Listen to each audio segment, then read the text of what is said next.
No, not at all. Just the Gasparilla Bowl in general, we haven't had a chance to talk to you since Yeah. you guys accepted that. I mean, what are your thoughts on that bowl game and the opponent in Memphis as well? Well, we played in that bowl. It was different sponsorship, but played in it years ago. Had a great experience. Obviously, the climate, weather is great for the fans, and the players are excited. And our footprint in Florida with recruiting and current players from Florida, they're excited. Playing earlier is a different thing for us, so it's really expedited on what normally looks like in bowl. It's almost like a bye week and then a game, getting ready. And so we had our last day of finals yesterday, and so now it's all football with them for a very short period of time. You know, we play in 8 days, I think. So, but good opponent, you know, storied program, and they've won their last 4 bowl games. Have a lot of respect for how they play football and how hard they play, and our kids do too. So we're excited about the opportunity. How do you handle giving veterans some rests and getting the younger guys some reps? Well, last week we did that. You know, we had several walkthroughs last week to keep the guys polished.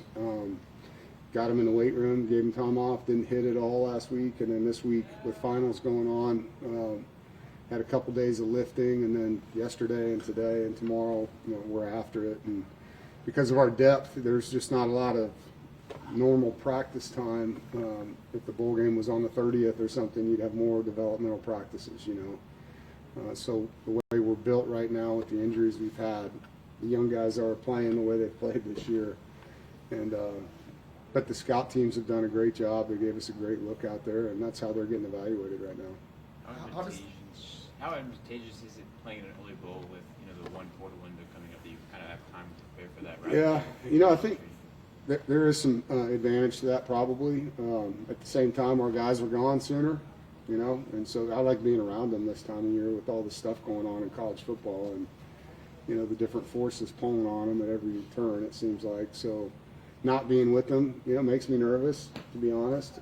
I am excited that they get time off. Like, there's been years where we play on December 31st and school starts on January 2nd, you know, and it's like, wow, no time off for this team. And we start later this year and we play earlier. So I am happy that the staff and the players actually get a chance to catch their breath. I think that'll be good for everybody's mental health going into the second semester. Obviously, there have been several teams that have opted out of their bowl games, and there are people who say, you know, some of these non-playoff bowls don't matter, but this has been a really big emphasis for the program. You know, what makes a bowl game so special for you and for the program? It's just another opportunity to develop and coach and compete. And you come here to play football. And I've always looked at bowl games as a reward that you earned. And it's a life experience for these guys, you know, getting to go somewhere and have the bowl experience, 5 days in Tampa, Florida, togetherness, team camaraderie, all of that. You know, from a coaching side, you get extra time to practice and give your rookies a lot more reps, which we can't do as much in this one. But I don't understand opt-outs, period. Like, I think the whole thing, like, football is about finishing, and I look at football as a gladiator sport, you know, and, you know, to me that's throwing in the towel, and that's just not how I'm built. I can't speak for other programs. I don't like the word opt-out, like in life, period. I don't get that. Like, I'm not wired that way. I hate that football, it's now acceptable for players to do it. Now teams are doing it, and it's just there needs to be a lot of work on this calendar up top in a leadership role. And I've said it before, and I actually heard my friend Joey McGuire talking about it last week. The calendar needs to slide to the left in football. We need to start earlier and finish earlier, and build in a window where coaches can't be talked to so that they finish their jobs. I mean, it's criminal to me that there's coaches that have made teams in playoffs and bowl games, and they're not there anymore. And I've dealt with that. Like, I've played in 4 or 5 bowl games without coaches because they're gone. You know, and in the NFL, you can't have conversations with coaches until their seasons are over.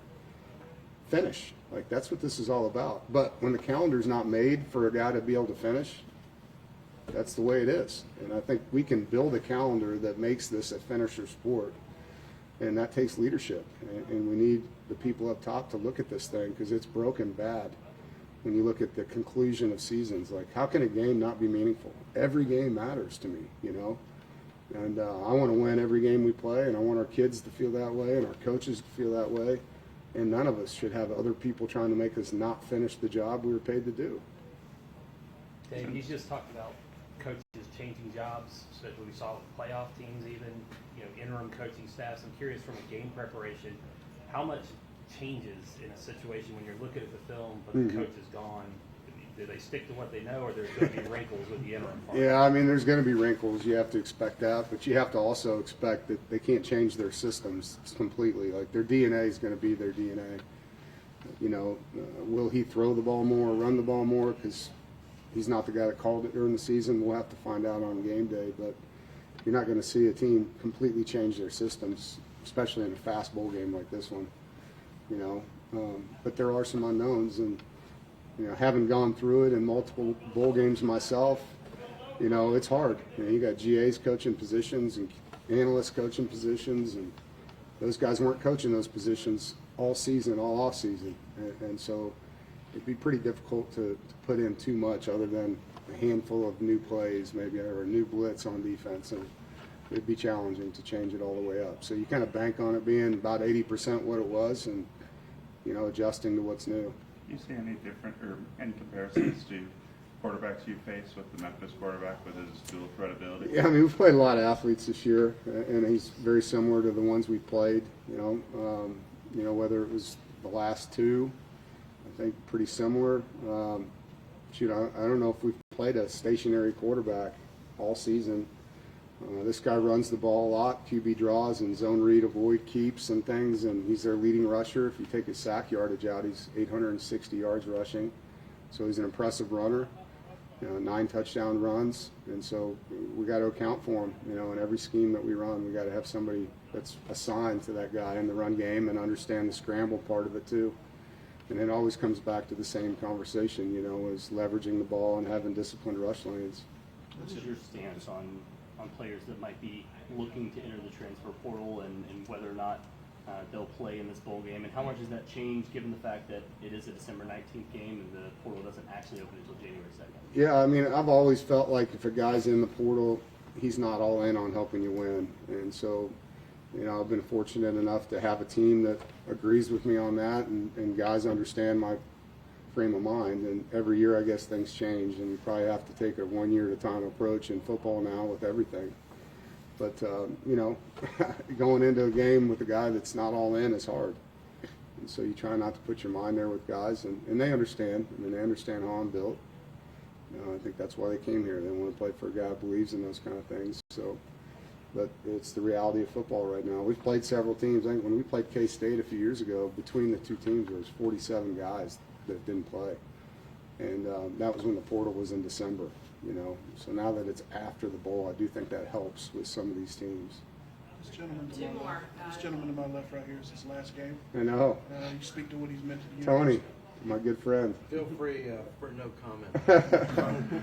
I'm going to miss him, man. He's obviously a professional in what he does, but who he is and how he's been with me, it's a big thank you. I'm going to miss you. And he's just a great human being. He's a guy's guy. He can sit around and talk about anything. And, that job that he has is a difficult job at times. We come off a tough loss, and, the last thing I want to do is get beat up by someone that works for me, But he has to ask tough questions, and he's always done it the utmost respect towards me in this program. And so he'll be missed for sure. As you go into the portal, I know we talked recruiting, but a lot of talk about these over-the-cap numbers, guaranteeing new coaches, $25 million extra to build their roster. Yeah. As you get into the portal, I wonder, you thought you were going to have a cap, and now it feels like it's sort of an uncapped sport once again. Yeah, it certainly seems like loopholes have won the day, and I don't know what's real or what isn't real anymore. And when it comes to this, and how this money's supposedly going to be approved through NIL Go and $600 or less, but teams are going to have $30 million rosters on a cap that's less than that, right? So, like I said, it's a mess right now. So you just got to do the best you can, and I know, as a program, Boo and I have met, and we're going to do everything we can to be as aggressive as we can in this space. But I think you'll see it. You can look at some of these teams that took advantage of loopholes, you know, with what Virginia did in the portal last year to get to the championship game with their roster.